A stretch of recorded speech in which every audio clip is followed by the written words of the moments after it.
Bom dia, família Getu. É sempre um prazer estar aqui com vocês, gente. Eu tô encarregado hoje de fazer a lição de abertura. Mas primeiramente eu queria agradecer todos vocês que estão aqui presentes, os nossos irmãos encarnados, desencarnados, pessoal de casa também. Que seja mais um domingo abençoado, gente. E eu gostaria de começar agradecendo a presença de vocês que fazem essa casa ter sentido, ter motivo de estar aberta, que mantém, que ajuda a gente a deixar tudo nos esquemas, no jeito aqui para a gente poder fazer o trabalho. Agradecer a espiritualidade, a amiga do Getu, que sempre nos abençoa, sempre nos ampara, nos ajuda, né, nessa caminhada, nessa encarnação terrena que nem sempre é fácil, e essa casa de amor e caridade vem para facilitar tudo para a gente. Agradecer também Jesus, que sempre nos ampara, e é isso, gente, com muita gratidão no coração, muita gratidão por todos vocês. A gente vai dar mais uma vez início a mais uma reunião pública aqui no Getu. Eu separei a lição do livro Pão Nosso, gente. É um livro que a gente já usa lá em casa para fazer o Evangelho no Lar. Então é um livro que eu sinto muito tranquilo em falar sobre. As mensagens também são muito diretas. É um livro de Chico e Emmanuel. Então tem aquele toque afetivo, mas tem também aquele puxão de orelha.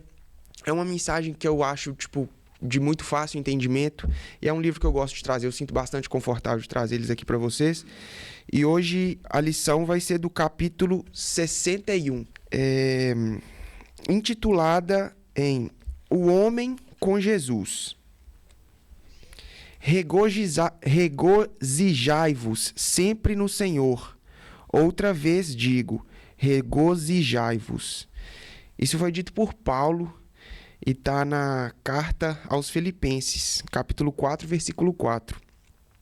Aí a mensagem começa falando assim: com Jesus ergue-se o homem, da treva à luz, da inércia ao serviço, da ignorância à sabedoria, do instinto à razão, da força ao direito, do egoísmo à fraternidade, da tirania à compaixão, da violência ao entendimento, do ódio ao amor, da posse mentirosa à procura dos bens imperecíveis, da conquista sanguinolenta à renúncia edificante, da extorsão à justiça, da dureza à piedade, da palavra vazia ao verbo criador, da monstruosidade à beleza,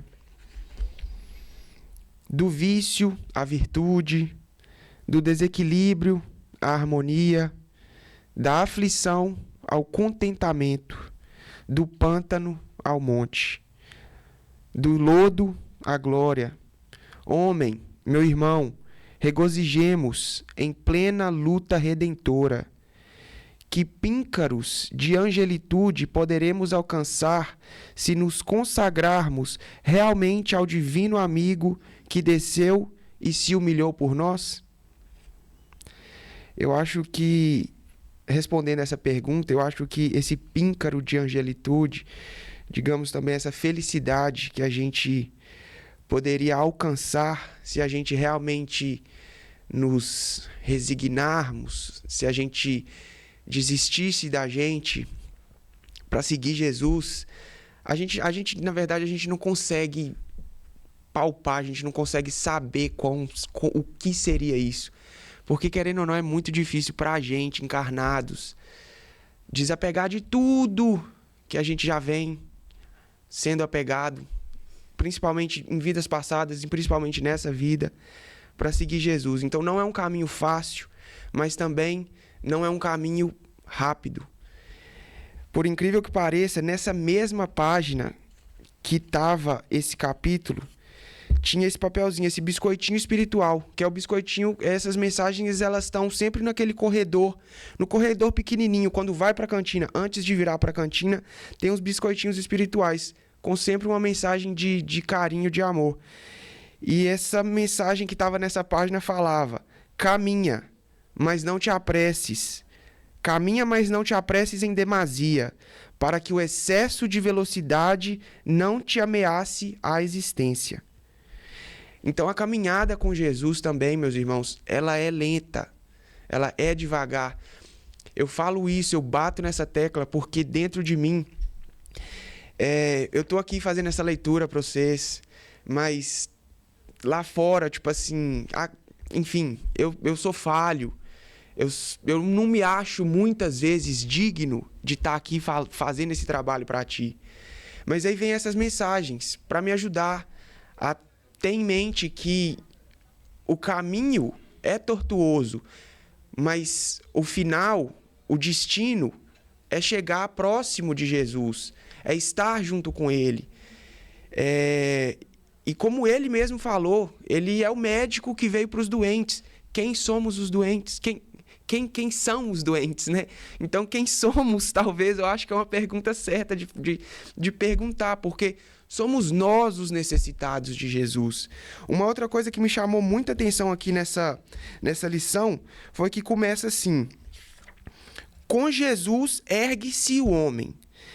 Daí em diante, a gente sempre está passando do negativo para o positivo, da treva à luz, do instinto à razão, do egoísmo à fraternidade, do ódio ao amor.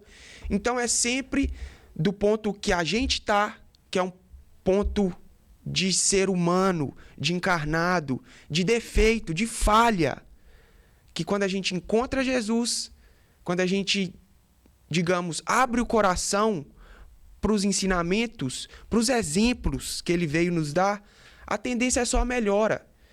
E não tem como a gente melhorar uma coisa que já está boa. Então, é pra gente mesmo. Então, tipo assim, é normal. Jesus sabe que nós temos os defeitos, que a gente tem as nossas dificuldades. Mas é para isso que ele veio, é por nós que ele veio. É para fazer com que a gente supere todas essas dificuldades junto dele. E ele é paciente, ele é amoroso. Ele está com a gente, ele nos abençoa todos os dias. Uma coisa que eu gosto sempre de falar é que Deus continue te abençoando, porque a única certeza que eu tenho é que ele abençoa. E uma outra coisa que me fez refletir muito também sobre continuar nesse caminho, mesmo com todas as dificuldades que minha carne apresenta, mesmo tendo aquela luta diária contra as tentações da carne, porque é todo dia, quando a gente escolhe aprender com Jesus e viver com Jesus, a luta é todos os dias. Eu falo por mim, que eu sinto muito, digamos, os desejos da minha carne, mas eu ouço diariamente a voz do meu espírito falando: Kaique, não é por aí, não é por aí. Então não é fácil. Mas a gente tem apoio. E a fé, gente, é uma coisa que eu queria bater na tecla, porque é uma coisa que me ajuda muito. A fé raciocinada, sem ser aquela fé que a gente não sabe porque a gente tem. Eu acho que a fé, para ela ser efetiva, para ela ser eficaz, ela tem que passar na mente primeiro, antes do coração. Porque o nosso coração, ele é cheio de emoção. E quando vem a emoção, a gente esquece um pouco da razão. E a razão é o que nos faz ter certeza. E sem certeza, a gente não consegue dar o próximo passo. A gente não consegue crer de verdade no que Jesus veio para ensinar. Um exemplo é, quando a gente está, digamos, ou triste, ou com raiva, quando a emoção toma conta da gente, a gente consegue pensar propriamente? A gente consegue tomar a melhor decisão naquele momento? A gente consegue, às vezes, acessar Jesus? Eu falo por mim, na maioria das vezes não. Mas quando eu estou com certeza, quando eu estou calmo, quando eu tenho a minha mente clara, esse acesso é muito mais fácil, porque a fé primeiro passa na mente e ela cria a certeza, para depois ela tocar no seu coração. Porque se ela é uma fé vaga, se ela é uma fé sem a certeza, ela vai tocar o seu coração só nas horas de felicidade. Maria, uma pergunta: quanto que é 2 mais 2? 4. Você tem certeza disso, não tem? Vai mudar se eu te perguntar, quando você estiver triste, quanto que é 2 mais 2, Maria? 4. Quando você estiver feliz, Maria, quanto que é 2 mais 2? Vai mudar alguma coisa? Por quê? Porque você tem certeza que 2 mais 2 é 4. Você já tem um conhecimento prévio disso, então você só acredita, você só sabe. Não vai mudar. Isso é a fé. A fé a gente tem que ter certeza dela. Mesmo nos momentos mais difíceis, se a gente tiver certeza, a gente vai saber para onde a gente tem que ir, para onde que a gente tem que ser guiado. E se a gente tem a fé em Jesus, a gente tem um melhor amigo, o melhor modelo e o melhor guia para a gente. Então, com muita gratidão que eu vou agradecer mais uma vez ao Mestre Jesus, primeiramente pelo dom da vida, pela oportunidade de estarmos todos aqui reunidos em prol da nossa reforma íntima, do nosso trabalho individual. Obrigado, Mestre, por mais essa oportunidade. Que o Senhor continue nos abençoando hoje e sempre. Agradecemos também a espiritualidade do Getú, que prepara essa casa de amor e caridade para nós. Eu não canso de agradecer, eu não canso de exaltar o quão importante, o quão é de gratidão a gente ter essa casa aqui aberta para a gente, meus amigos. Obrigado do fundo do meu coração por todo o trabalho que vocês fazem com a gente. Obrigado pela paciência, obrigado pela calma, pela caridade e pelo amor que vocês têm para com a gente. Que seja mais um domingo abençoado, que Deus continue tocando no coração de cada pessoa que veio aqui para passar as mensagens, que cada encarnado, que cada irmão encarnado e desencarnado que está aqui hoje possa ser esclarecido, possa voltar para suas casas, para seus locais em paz, e que seja mais um recomeço de uma semana abençoada para todos nós, e sempre, meus amigos, sempre com Jesus em nossos corações. Muito obrigado, Getú, obrigado à família Getú e a todos os que nos ajudam e que fazem parte desse trabalho maravilhoso. Muito obrigado, meus irmãos. A gente vai passar agora para o estudo do Livro dos Espíritos, que está com o nosso irmão, nosso amigo Rafael. E é isso, meus irmãos. Muito obrigado mais uma vez. Um bom domingo a todos. Bom dia, gente. Tudo bem? Como é que vocês estão? Bem mesmo? Meio vivo, meio morto? O pessoal tá meio desanimado hoje. Um pouquinho de domingo, um pouquinho frio, né? Mas vamos aquecer o coração com as mensagens de hoje, né? Da abertura, do Livro dos Espíritos, do Evangelho, que vem sempre aquecer o nosso coração. E o Livro dos Espíritos é um livro de estudos. E é muito importante que vocês possam participar, tirando a dúvida de vocês. Porque é comum que às vezes a gente se sente envergonhado em fazer perguntas, porque está no meio de pessoas estranhas. Mas aqui somos todos estudantes, inclusive eu, porque eu tive que estudar para estar aqui. Estamos num processo de evolução e é necessário, né? É como se a gente estivesse dentro de um ônibus e cada um vai ter a sua parada. Então, que você possa fazer a sua pergunta, esclarecer o seu espírito, a sua mente, para que você possa, quando descer desse ônibus, caminhar com luz e ser luz na vida de alguém também. Nós estamos na questão 687 do Livro dos Espíritos, que é da lei de reprodução. E Kardec, ele faz a seguinte pergunta para os espíritos: indo sempre à população, na progressão crescente que vemos, chegará tempo em que seja excessiva na Terra? Então, a pergunta que Kardec faz é perguntando, de jeito que a população está crescendo, será que vai ter espaço para a quantidade de pessoas, né, nesse planeta? E olha só o que os espíritos respondem. Não. Deus a isso provê e mantém sempre o equilíbrio. Ele coisa alguma inútil faz. O homem que apenas vê um canto do quadro da natureza não pode julgar da harmonia do conjunto. Então, a gente tem que lembrar, né? Isso são coisas da nossa incerteza. Porque as coisas de Deus são todas perfeitas. Para você ter uma ideia, que a gente vê a Índia, a superpopulação da Índia, né? Hoje é o país mais habitado do planeta, a Índia. Né? Hoje nós temos no planeta 8 bilhões de vidas. Né?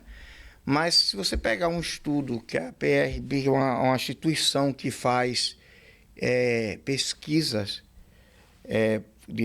uma instituição particular que faz pesquisa com doações de empresas privadas, ela faz estudos da quantidade de população que existe desde o começo da Terra, do Homo sapiens até atual. E estima-se que já existiram em vidas até hoje 108 bilhões de vidas já se passaram pela Terra, através de pesquisa, de estudo, de fósseis estudando, de civilizações que vieram, tudo isso aí. Então, assim, hoje nós temos 8 bilhões, mas já se passaram 108, a estimativa, bilhões de vidas nesse planeta. Deus tudo sabe e Deus é perfeito. Então, Deus ele não erra na sua projeção, no que ele cria. Ele sabe que estamos aqui, a população está, mas hoje nós temos, no planeta Terra, área habitável, nós temos 29%. Desses 29% de terra mesmo habitada, nós ocupamos 10% desse planeta, de área habitada. 10%. Então ainda nós temos 19% aí para ser habitado.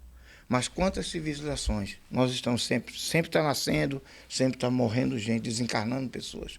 Então, a matemática de Deus, ela é correta. É feito cair, perguntou a Maria, 2 mais 2 é quanto? 4. Não é verdade? Então Deus não erra.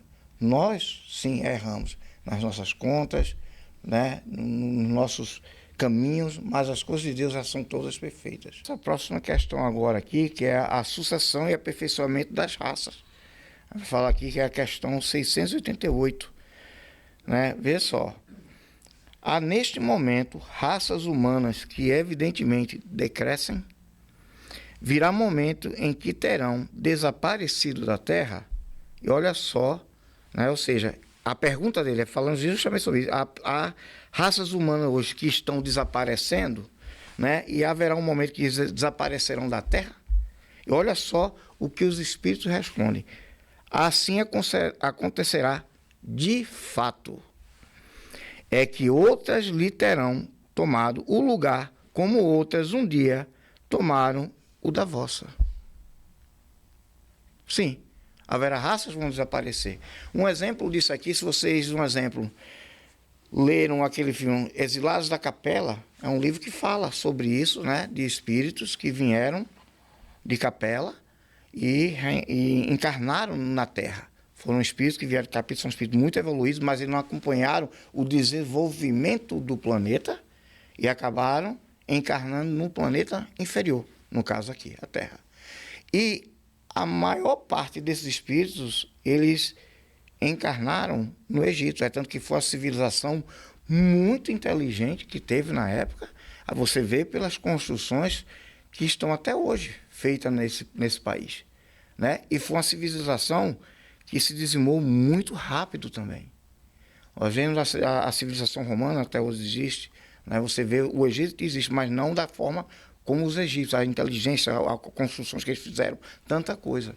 Então, esses países que estão falando agora, da faixa de Gaza, então, Esses países, um dia isso vai mudar. Se a gente comparar tudo aqui, esse país não começou com essa tecnologia, começou com pessoas que vieram lutando para buscar uma coisa melhor, lutaram para que esse país fosse um país melhor. Então, tudo vai desenvolvendo. Então, não é possível que nós estamos reencarnando para nosso desenvolvimento moral e espiritual e o planeta também não evoluir. Se a gente parar para olhar, né, quem tem 50 anos aqui de idade sabe disso, a gente nascia velho. Você com 20 anos de idade parecia ter 50 anos de idade naquela época. Olha os vídeos aí de 85, gente. Dá uma olhada dos anos 80. Olha o pessoal daquele programa do Silvio Santos, né? Que esse carta de namoro, que tinha aquele negocinho. Quantos anos tem? Tem 23, o cara parecia ter 50 anos de idade. Nossa Senhora, a gente nascia velho naquela época. Hoje, você olha uma pessoa com 50, 60, 70 anos de idade, são pessoas ativas. Você observa hoje que naquela época pessoas morriam com 30 anos de idade. Uma pessoa com 30 anos de idade, o pessoal chamava de senhor. Eram pessoas velhas. Você está entendendo? Hoje você não vê dessa forma. Vou fazer 50 anos no mês que vem agora, eu não me sinto com essa idade. O corpo, sim. Mas a minha mente, não. Mas a aparência também, eu acho que eu estou melhor do que quando eu nasci. Estou mais novo do que quando eu nasci, é sério. Eu me sinto, porque quando eu olho minha foto, meu Deus do céu, esconde isso aqui. E eu me achava, tá? Me achava. Hoje, eu não posso ter a beleza, aquela beleza, né? Mas estou na moda. Então, assim, o planeta evoluindo. Então, isso vai evoluir, né? Quantas, como falou, eu acabei de citar aqui que se passarem vidas aqui nesse planeta, 108 bilhões é estimado de vidas que já passaram nesse planeta. E começou como? Pelo Homo sapiens. Tinha um que andava, barbudo, peludo, ninguém se depilava, ninguém fazia barba. Não é isso? E hoje estamos aqui. Isso é evolução. Essa raça do Homo sapiens desapareceu. Hoje somos seres civilizados, né? Entre aspas, porque nós falamos coisas aqui que dizer que é civilizado é ignorância. Então, assim, essa é a diferença. Tudo evolui.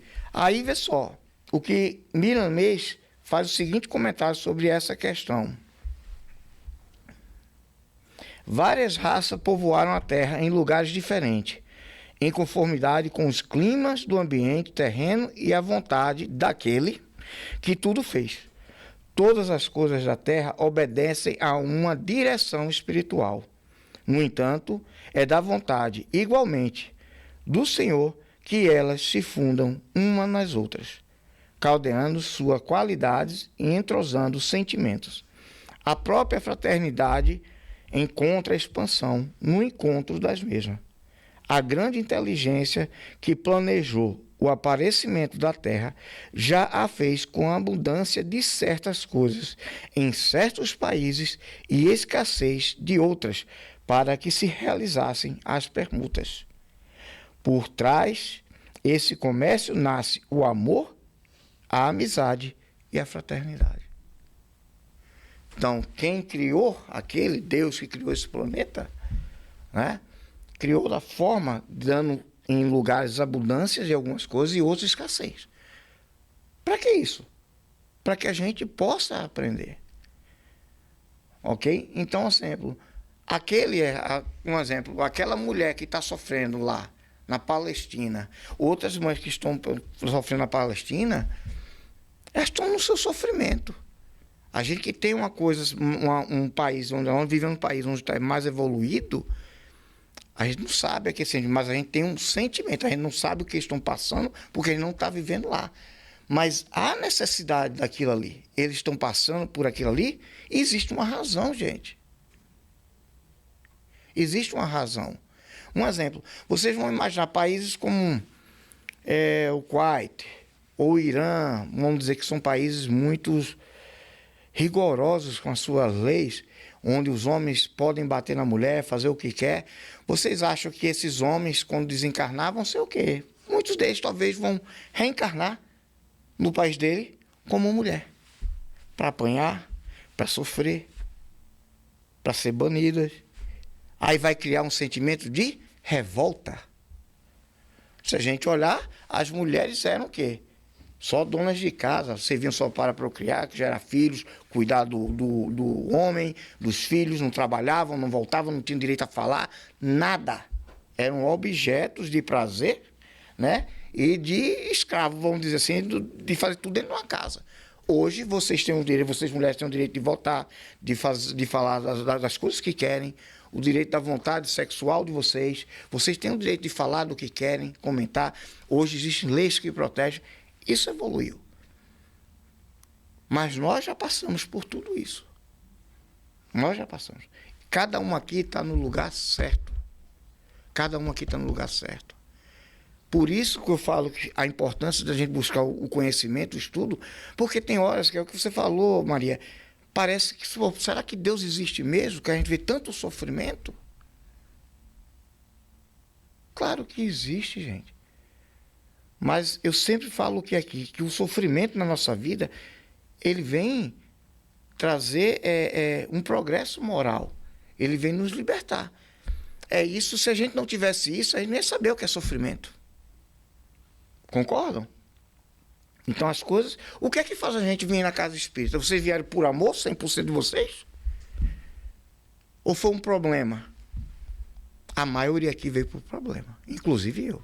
Isso é necessário, né? Para o nosso aprendizado, é o que fala. Deus, ele sabe de tudo. É necessário, cada um nasceu no país que tem que nascer, evoluiu. Hoje nós estamos aqui, nesse país, saímos do Brasil, pessoas aqui de cada um de um estado. Eu, por exemplo, sou de Recife, Pernambuco. Então, assim, vim para esse país. Então, assim, nada é por um acaso. Eu nunca na minha vida imaginei encontrar centro espírita no Brasil. Aqui nos Estados Unidos, no Brasil eu frequentava. Né? Nunca imaginei isso. Então, assim, as coisas vão acontecendo no momento certo. E é o que está falando. As raças vão se aperfeiçoando de acordo com os tempos. Vocês acham que quando esse planeta chegar num planeta de regeneração, vocês acham que a nossa raça humana será a mesma? Não será. Países como esse que eu citei já vão estar evoluídos, vão estar onde a mulher vai ter mais direito, tudo isso. Então, tudo isso...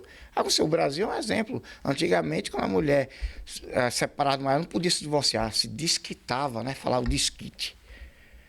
Cara, pelo amor de Deus, a ignorância. Naquela época, as pessoas fumavam dentro de restaurante, dentro de táxi, tudo. Hoje existe lei. Então, houve uma evolução.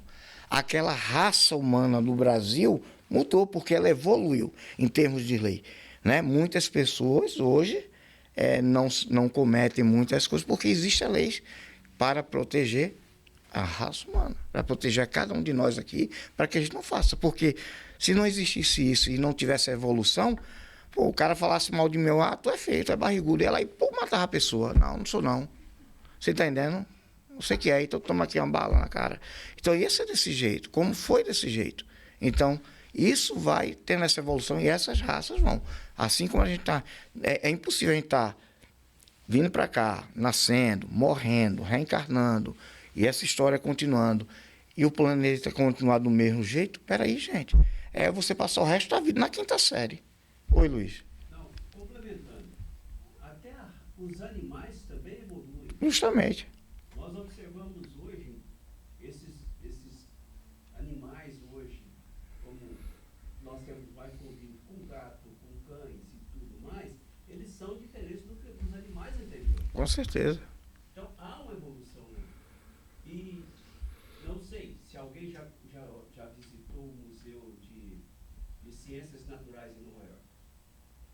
Vai. E veja lá os exemplos dos homens de Neandertais, Cro-Magnon e tudo mais, a diferença de vários fatores que dá a entender que a nossa raça está em aperfeiçoamento.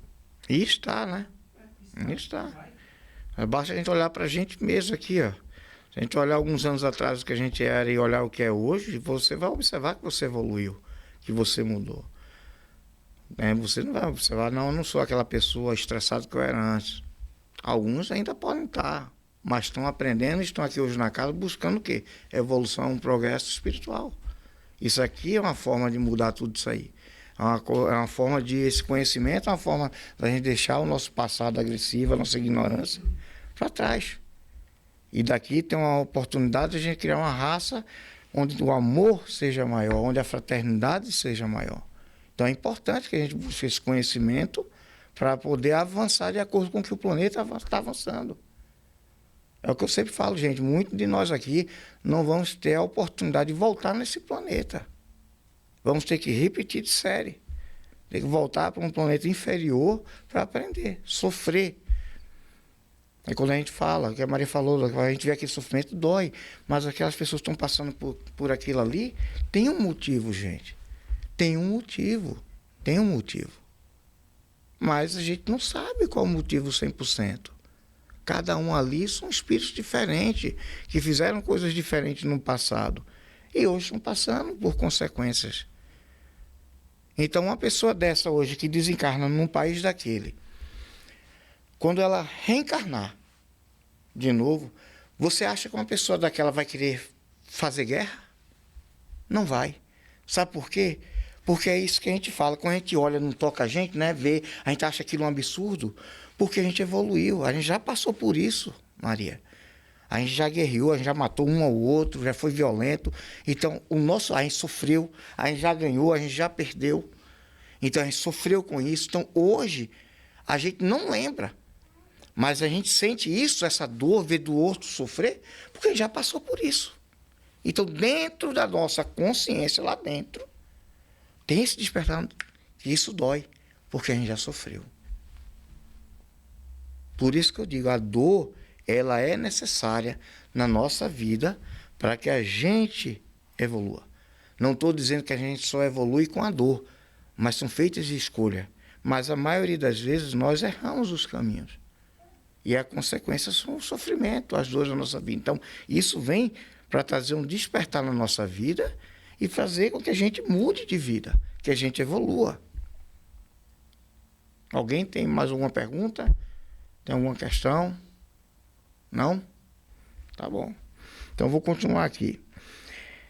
As origens das raças do planeta se encontram no mundo espiritual, de onde se dirige tudo e tudo inspira para o aperfeiçoamento. Uma raça sucede à outra, cada vez mais aprimorada. Compete a quem não saber desse desenvolvimento observar essas mudanças e o entrosamento umas com as outras. As misturas das raças levam a elas o destronamento do orgulho e do egoísmo. Está entendendo a importância disso aqui? Ou seja, isso é necessário na nossa vida. Se a alma evolui em cada existência carnal, como pode essa alma tornar o mesmo tipo de corpo que usou quando suas possibilidades eram limitadas? O que eu acabei de falar. Se a gente está aqui para evoluir, como é que eu vou estar aqui evoluindo? Fui um cara que eu briguei a minha vida toda, discutindo, não respeitar. Hoje estou aqui trabalhando, vencendo as minhas fraquezas, os meus vícios. Aí eu vou reencarnar num espírito pior? Não faz sentido. Aí não existia Deus. Porque Deus não seria perfeito. Então, gente, a gente tem que parar e analisar a nossa evolução, pensar, aproveitar a oportunidade que a gente está tendo aqui para que a gente realmente não sofra lá na frente. Evolução. É o aperfeiçoamento da raça. Quando a gente voltar aqui, se a gente voltar, né? Então, esse planeta não vai estar mais o mesmo, gente. Essas tecnologias vão estar ultrapassadas demais. Isso aqui vai estar no museu. Então, que a gente possa aprender a valorizar o ensinamento que a gente está tendo aqui na casa e pôr em prática, gente. Não é só buscar o conhecimento, é praticar. Praticar. Sempre. Porque não adianta ter esse conhecimento e não praticar. Meu tempo acabou.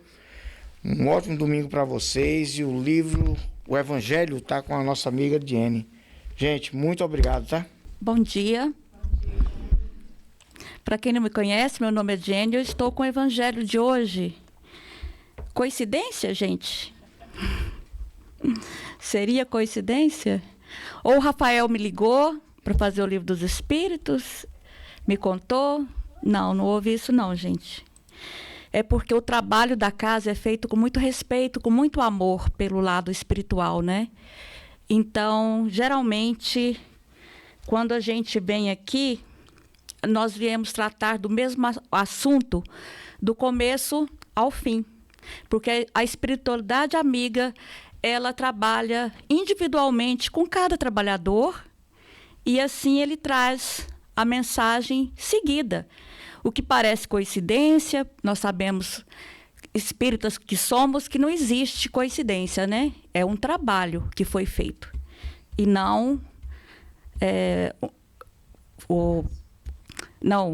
Ai, gente, o Rafael ter me ligado e combinado comigo, né? A lição da abertura, a dele, o evangelho. Não. É um trabalho do plano espiritual. Então, nós vamos falar sobre as causas atuais das aflições. É o capítulo 5 do Evangelho segundo o Espiritismo. Bem-aventurados os aflitos, o item 4, causas atuais das aflições. Cadê aqui o... Vamos lá, gente. De duas espécies são as vicissitudes da vida. Ou, se o preferirem, promanam de duas fontes bem diferentes, que importa distinguir. Umas têm sua causa na vida presente, outras fora desta vida. Remontando-se à origem dos males terrestres, reconhecer-se-á que muitos são consequências natural do caráter e do proceder dos que o suportam. Quantos homens caem por sua própria culpa? Quantos são vítimas de sua imprevidência e de seu orgulho, de sua ambição?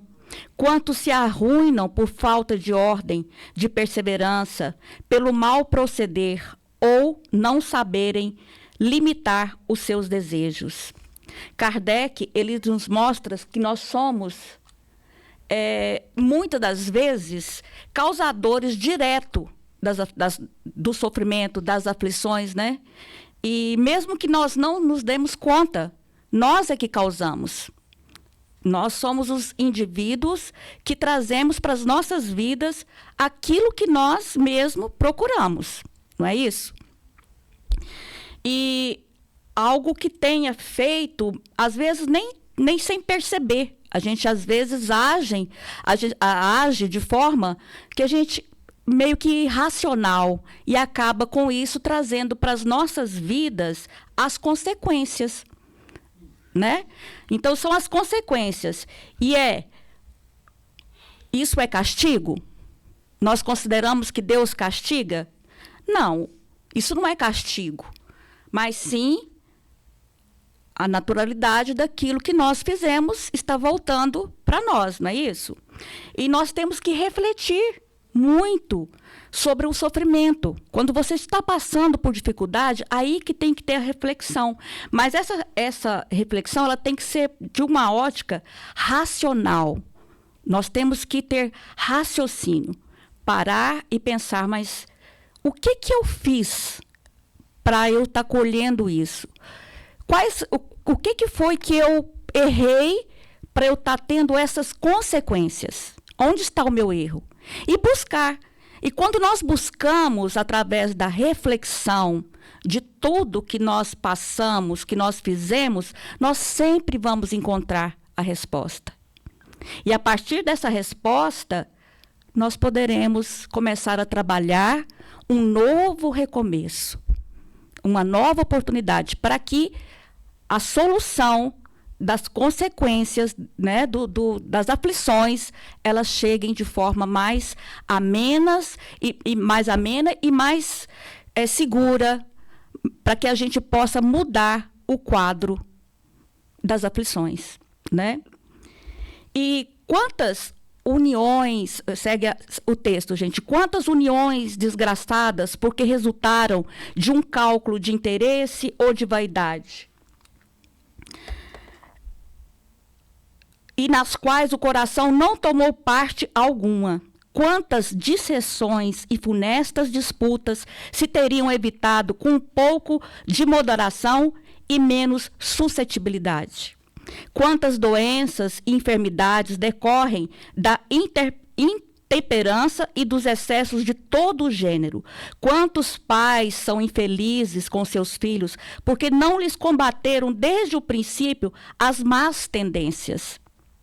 por fraqueza ou indiferença, deixaram que neles se desenvolvessem os germes do orgulho, do egoísmo e da tola vaidade que produzem a secura do coração. Depois, mais tarde, quando colhem o que semearam, admiram-se e se afligem da falta de deferência com que são tratados e da ingratidão deles. Quantas vezes, quantas pessoas nós já vimos à nossa volta que têm os filhos e está vendo nele ali os defeitos que podem e devem ser corrigidos, porque essa é a nossa obrigação como pais, é corrigir enquanto da idade de bebê até os 7 anos. Está em nossas mãos moldar o caráter da criança. E quantos pais acham bonitinho uma birra, acham bonitinho a criança para fazer coisas erradas, acha tudo muito bonitinho porque é criança. Não. É ali que está a nossa postura em transformar isso, em modificar, para que no futuro não tenha esse remorso. Oh, meu Deus, aquela reflexão, oh, meu Deus, onde que eu errei? Você errou, às vezes, na educação. Aquilo que o Rafael estava falando aqui, se você educa seu filho como tem que ser, e na vida adulta ele procura outros caminhos, aí já não é responsabilidade nossa. Mas quando nós fugimos da nossa responsabilidade, sim, a falha foi nossa, como pais. E muitos sofrimentos, eles se resultam do quê? Do mau uso do livre-arbítrio. Aquilo que foi falado aqui também, quando a gente faz mau uso do nosso livre-arbítrio, é a causa das nossas aflições, é o que nós estamos trazendo como consequências, né? Exemplos, as doenças causadas por excessos, não é? Quando a gente faz excesso das coisas, da comida, da bebida, do que for. Esses excessos nos trazem o quê? As consequências. A má alimentação não traz consequências para a nossa saúde? Foi Deus que pediu para que eu adoecesse? Foi Deus que permitiu que eu adoecesse? Ou eu não me cuidei? Consequências, né? Excessos de problemas financeiros, quando você faz mau uso do seu dinheiro, né? Conflitos familiares, né? Por egoísmo, intolerância dentro de casa, intolerância com o amigo, intolerância com a família. Isso traz o quê? Vai me trazer os problemas, né? Vai me trazer o sofrimento. Interroguem friamente as suas consciências, todos os que são feridos no coração pelas vicissitudes e decepções da vida. Remontem passo a passo a origem dos males que os torturam e verifiquem se, as mais das vezes, não poderão dizer: se eu houvesse feito ou deixado de fazer tal coisa, não estaria em semelhante condição. A quem, então, há de o homem responsabilizar por todas essas aflições, senão a si mesmo? O homem, pois, em grande número de casos, é o causador de seus próprios infortúnios. Mas, em vez de reconhecê-lo, acha mais simples, menos humilhante, para sua vaidade, acusar a sorte. Fortuna, a má estrela, ao passo que a má estrela é apenas a sua incúria. Os males dessa natureza fornecem, indubitavelmente, um notável contingente à conta das vicissitudes da vida. O homem as evitará quando trabalhar por se melhorar moralmente, tanto quanto intelectualmente. A lei humana atinge certas faltas e pune. Pode, então, o condenado reconhecer que sofre a consequência do que fez, mas a lei não atinge, nem pode atingir todas as faltas, incide especialmente sobre as que trazem prejuízo à sociedade e não sobre as que só prejudicam as que cometem. Deus, porém, quer que todas as suas criaturas progridam e, portanto, não deixa impune qualquer desvio do caminho reto. Não há falta alguma, por mais que leve que seja, nenhuma infração da sua lei que não acarrete forçosas e inevitáveis consequências, mais ou menos deploráveis. Daí se segue que nas pequenas coisas, como nas grandes, o homem é sempre punido por aquilo que pecou. Allan Kardec, que aqui ele fala em punição e castigo. Mas a punição e esse castigo, ele não vem de Deus. Nós sabemos que Deus não pune, não castiga ninguém, né? Logo, essas aflições, elas só podem ser consequências da má conduta da própria pessoa.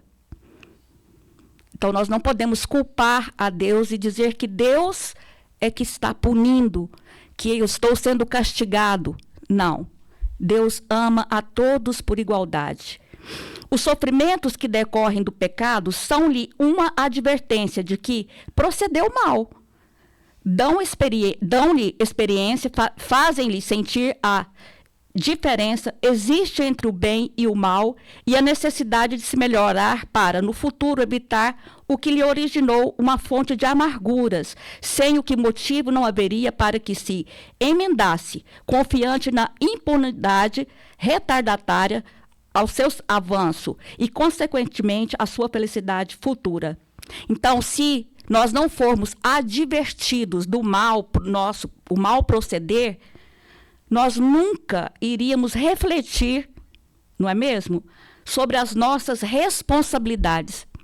Se a gente não houvesse, se não tivesse esse freio, né, que são as leis divinas, se nós não tivéssemos isso, as nossas responsabilidades não iriam acontecer. Nós íamos jogar tudo na conta de Deus.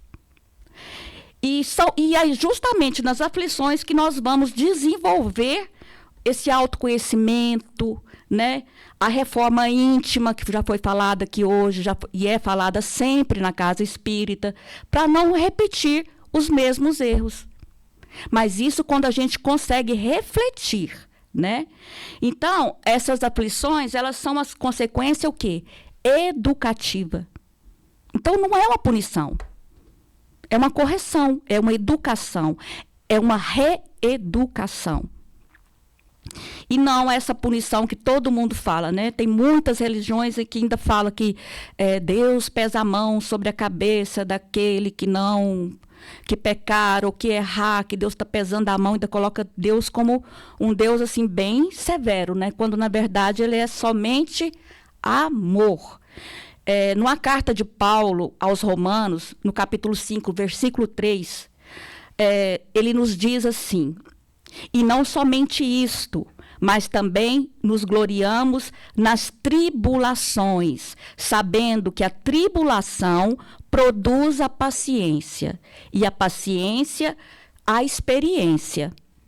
E a experiência, a esperança.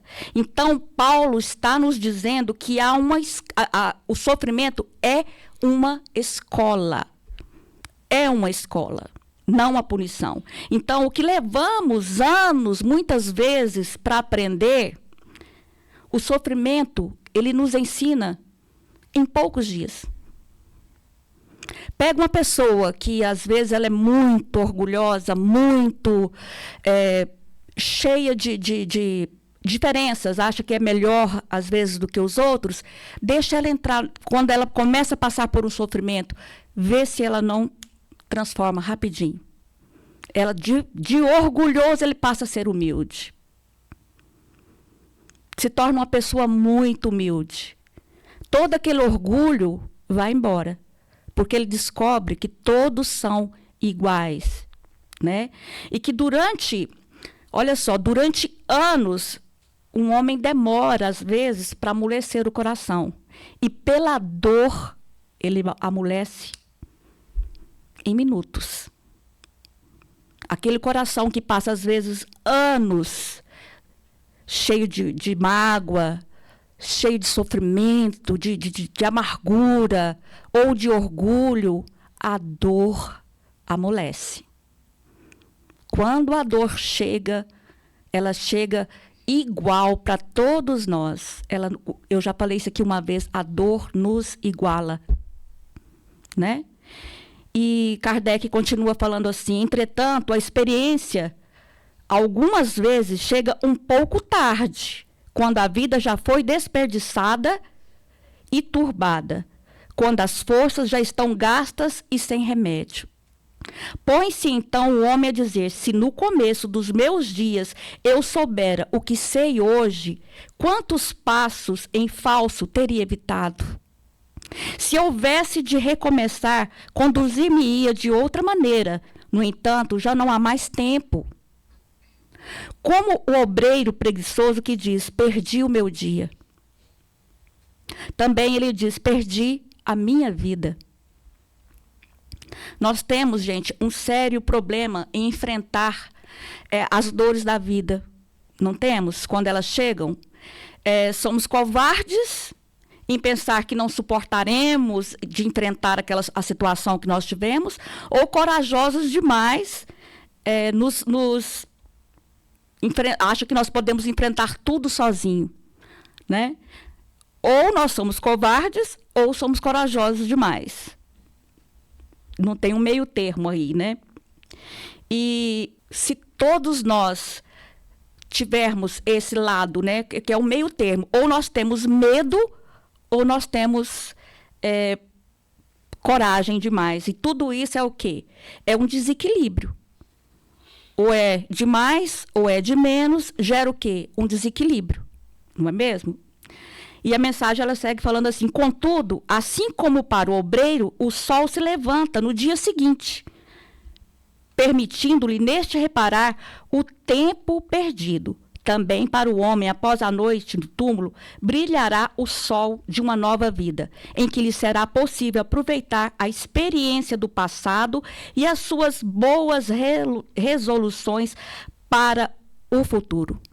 E aí, ainda em Romanos, capítulo 5, no versículo 5, ele fala assim: e a esperança não traz confusão,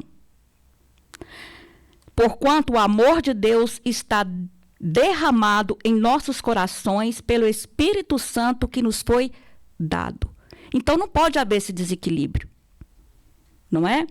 Isso tem que trazer para nós a certeza de que em meio às aflições que acontecem nas nossas vidas, sejam elas quais forem, não interessa, em meio a elas, Deus está nos amparando sempre. Nós nunca estamos passando pelas aflições sozinhos, como a gente às vezes pensa: não, eu vou dar conta de vencer isso tudo sozinho.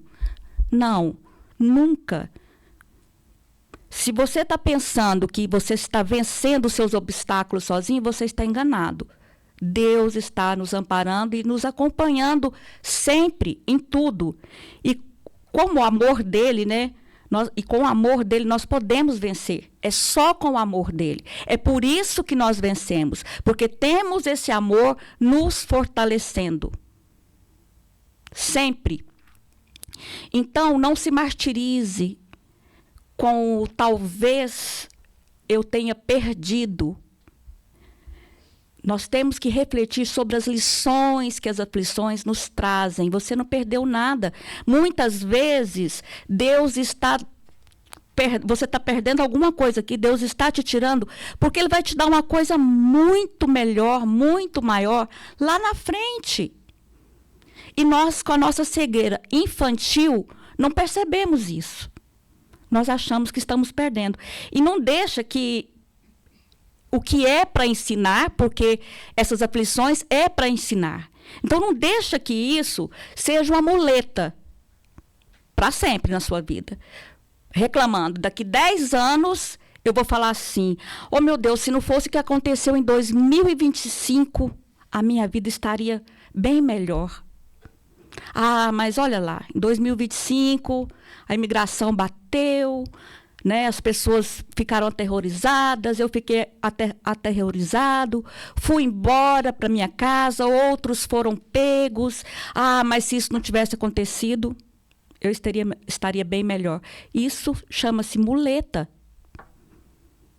Isso é muleta. Nós temos que acreditar no amor de Deus esse amor nos dará coisas diferentes. Às vezes, o nosso ciclo aqui acabou. Às vezes, ele tem outra coisa diferente e bem melhor para nós. Daqui a pouco, isso tudo aqui vai ter passado. Esse pesadelo todo que está acontecendo vai ter passado. Tudo vai voltar a ser estável novamente. Tudo estável. E nunca mais vai ser como era antes. Isso é uma certeza que nós temos. Não é assim que acontece? Nós voltamos a ser a nossa vida como antes, por exemplo. A nossa vida aqui hoje é como era no Brasil? Não, é diferente. Então, tudo muda. E tenha certeza, mesmo que nos pareça o contrário, muda para melhor.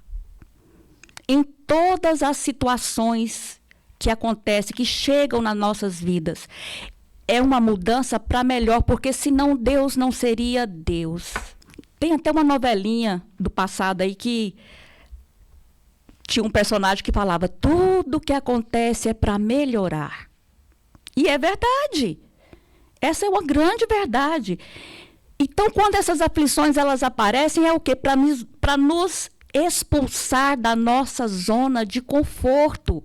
Porque muitas vezes está confortável e a gente precisa caminhar, a gente precisa progredir.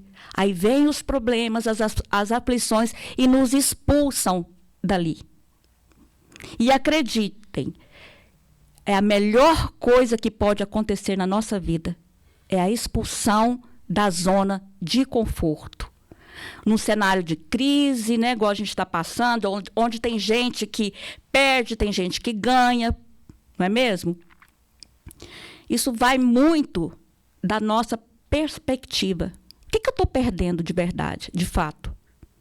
Não é melhor eu confiar no Criador? Não é uma escola aqui? As aflições não são uma escola?